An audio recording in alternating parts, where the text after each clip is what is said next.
What's up, guys? Chris Brown, otherwise known as Chain Stasis Wellness, coming at you from Train Boston with another Wellness Moments. This week, what I want to do is share this great book I just read with you in an effort to help you with your wellness. The book is called Ikigai, all right? Japanese term. It's written by Hector Garcia and Francesc Morales. Hopefully, I pronounced that pretty well. We'll see. You guys let me know. What I want to do is I want to summarize this book in a few different parts.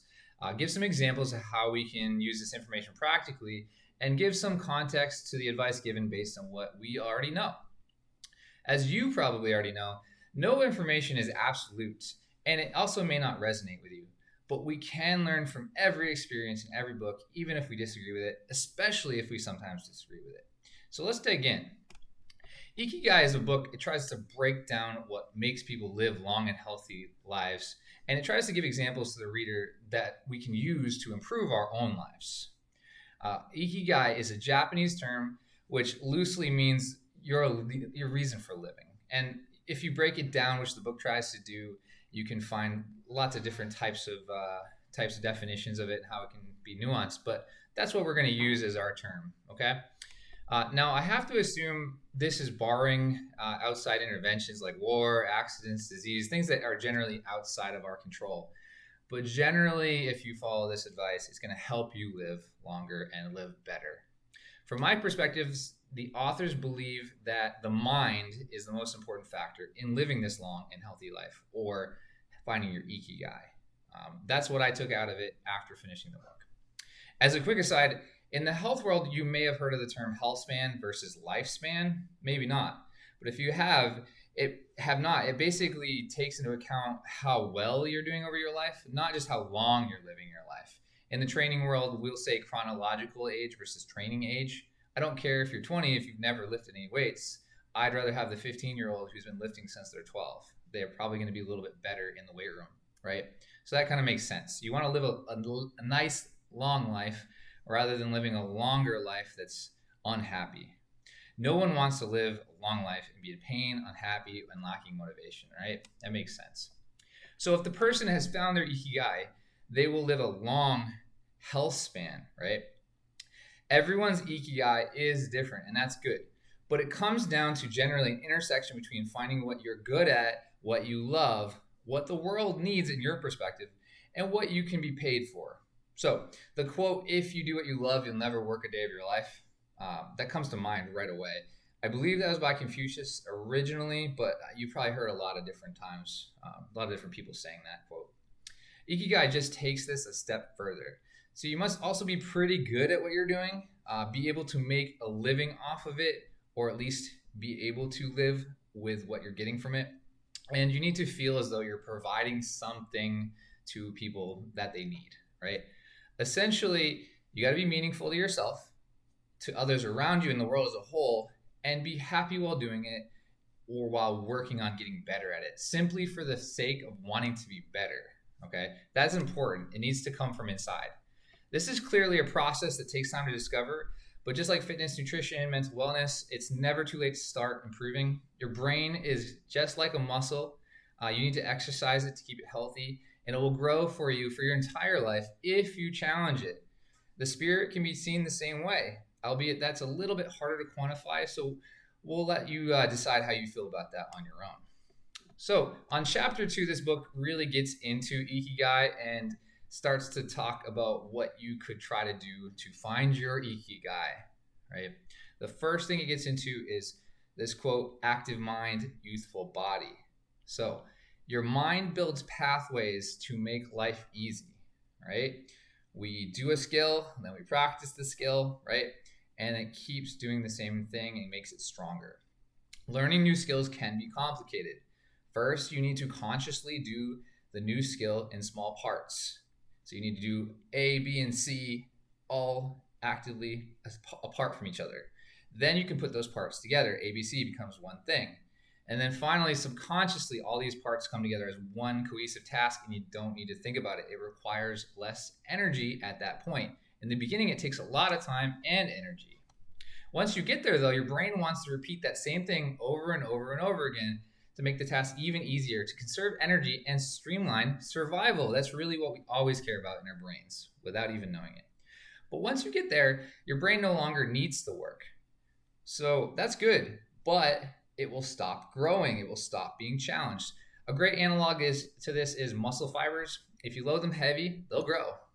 But if you stop loading them or don't load them heavily enough, progressive overload, they'll no longer see the need to grow, or they'll see an excess mass as an inefficient use of energy, and they'll atrophy in an effort to make life better, right? Now, growth isn't always linear like that. You don't always have to want to get bigger or stronger or faster, but a challenge in any form leads to some kind of growth, even if it's a less obvious path. But in general, a cessation in growth means a lack of purpose. Your brain sees no reason to keep firing strongly, no reason to work and use energy. So it leads to a lack of purposeful life, a lack of living longer, because your brain doesn't see a need to. It sees this task as complete and efficient, and let's just ride this out. So if your brain is active, you will feel better physically. Does that make sense? Hopefully it does. From another perspective, we don't just want to add positives to our life. We also want to try to take away negatives or things that are getting in the way from us achieving and feeling well, right? So really more accurately, we're looking to balance these things out. It's always a yin and a yang. It's always a spectrum or some kind of bell curve, right? What we can do in this way is work with stress management, okay? So in our world, especially in 2022, we're in a constant state of stress. This isn't always a bad thing, right? Stress, again, is a spectrum. Too little stress and we're bored or basically catatonic, right? That's not good. And we're complacent because there's nothing to do. Nothing grows here. Too much stress and we're breaking down. We're having this mental snap, psychosis, hallucination. We're going crazy and we're really bad. We're going to explode. In reality, we want to be right in the middle of that bell curve, right? And the top of that bell curve for optimal performance. Unfortunately, most people nowadays, they are on a downward slope of the curve. They're too far on the stressed out, closer to that burnout part of the curve. This can be because of social media, news on the TV, stressful conversations, work, family, being in pain. But really, it's that it's always coming at you. Always, always, always, because of probably mostly technology, okay? When we're in this constant state of stress, our bodies are sympathetic, meaning hyped up, fight or flight. And they're always there. We're turning our engine up to 11, right? And that's because our body's trying to keep us alive in a state of perceived danger, because we don't know the difference between a bear and Facebook notification making us angry. Excessive stress speeds up this aging process via triggering this chronic fight or flight response. There's a lot of hormones released. Most well-known ones are cortisol and adrenaline. They're going to trigger things to be shuttled through our body, to be broken down, to be used. And we're going to create a lot of free radicals or oxidative stress that can shorten our life over time. And chronically, if we're inflamed like this, we're going to be more prone to those inflammatory-based diseases that can kill us at a younger age. Too little stress is bad too. But this is usually not the problem for adults. In reality, we need to be flexible and shift between these levels of stress better. To achieve Ikigai, we need to manage stress. So how do we manage stress? Well, there's a lot of different things for different people, and it's going to depend on your perspective of what makes you happy and less stressful. But generally, a big one is getting outside, get sunlight, get fresh air, get away from technology. Exercise. Challenge your lungs, your hearts, your blood pressure, everything. Work the muscles, like I said earlier.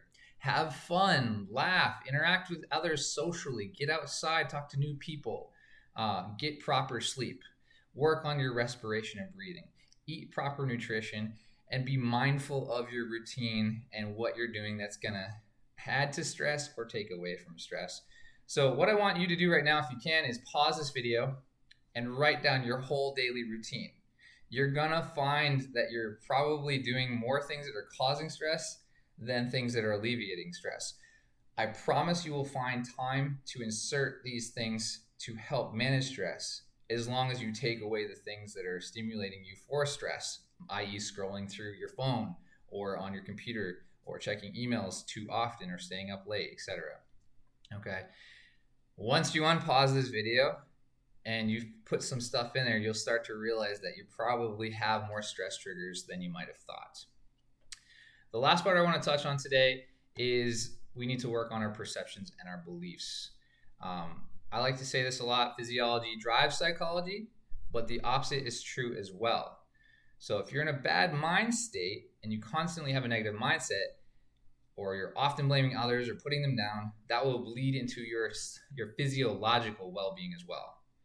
A lot of people underestimate your attitude and how it affects your well-being physically, right? It's been shown that forcing yourself to smile actually results in you feeling happier. And that's not the only way that works. Allowing yourself the opportunity to feel good is needed to actually feel good. You have to let it in. Sometimes you might have heard the quote, if you're always staring at the ground, you're never going to look at the sun, right? It's a nice little saying, right? But that just means you have to make yourself do it sometimes. If you stay closed in your house, you're never going to meet somebody, for instance, if you're looking for someone. And if you don't go to the gym, you're never going to work out. So you need to make opportunities, at least set them up and make them so they can happen, right? I like to encourage others to do random acts of kindness to strangers. Helping others often ends up helping you. It's just kind of getting yourself going. Say kind words to yourself. Do kind things for yourself, and you'll start to want to do more. I also like to say, act as if nothing will go wrong, but perhaps plan that things might. And believe that things will always end up okay, and that likely they will be, nothing will go wrong, and they will end up okay eventually. You have to keep that mindset. Of course, this can't always be true, but doing the best you can right now will eventually lead you in the right direction. Regardless, you just got to keep going and iterating and iterating. All right. So those three things are the big way to start off finding your Ikigai.